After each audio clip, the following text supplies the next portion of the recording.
வணக்கம். Welcome to Harshana சமையல். இன்றைக்கி இந்த கிளைமேட்டுக்கு ஏற்ற மாதிரி ஒரு காரசாரமான மட்டன் சூப்பு தாங்க பண்ண போகிறோம்.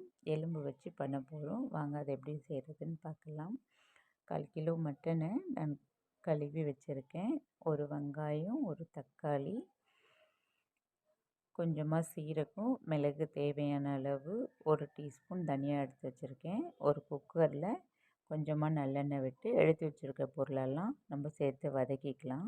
தீஞ்சிடாமல் வதக்கிடுங்க, இல்லைன்னா சிறுங்கசப்பு கொடுக்கும். இப்போது நல்லா ஃப்ரை பண்ணி எடுத்தாச்சு. அடுத்து அதே குக்கரில் 1 டீஸ்பூன் நல்லெண்ணெய் விட்டு இந்த கழுவி வச்சுருக்கிற எலும்பையும் அதில் ஆட் பண்ணிக்கலாம். இங்கே பாருங்கள், நல்லா வதக்கணும். அப்போ தான் அந்த ஸ்மெல் போகும் எண்ணெயில் வதக்குனா. இப்போது இதை ஆறிடுச்சு, நம்ம அரைச்சி எடுத்துகிட்டு வந்துக்கலாம். நல்லா ஃபைன் பேஸ்ட்டாக அரைச்சிக்கலாம். இதை இப்போது அரைச்சி எடுத்துகிட்டு வந்ததையும் நம்ம இது கூட சேர்த்து ஒரு 2 நிமிஷம் நல்லா மிக்ஸ் பண்ணிவிடுங்க.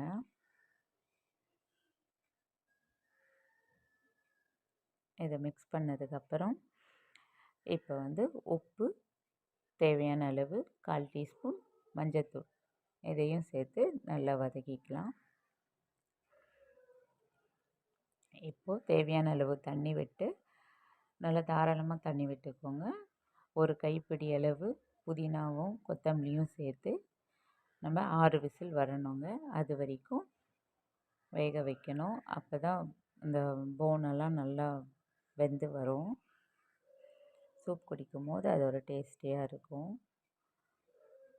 இப்போது 6 விசில் வந்துடுச்சு. நம்ம ஆஃப் பண்ணிவிட்டு பார்க்கலாம். பாருங்கள், ஃபைனல் ஸ்டேஜ் இப்படி தான் இருக்கும்.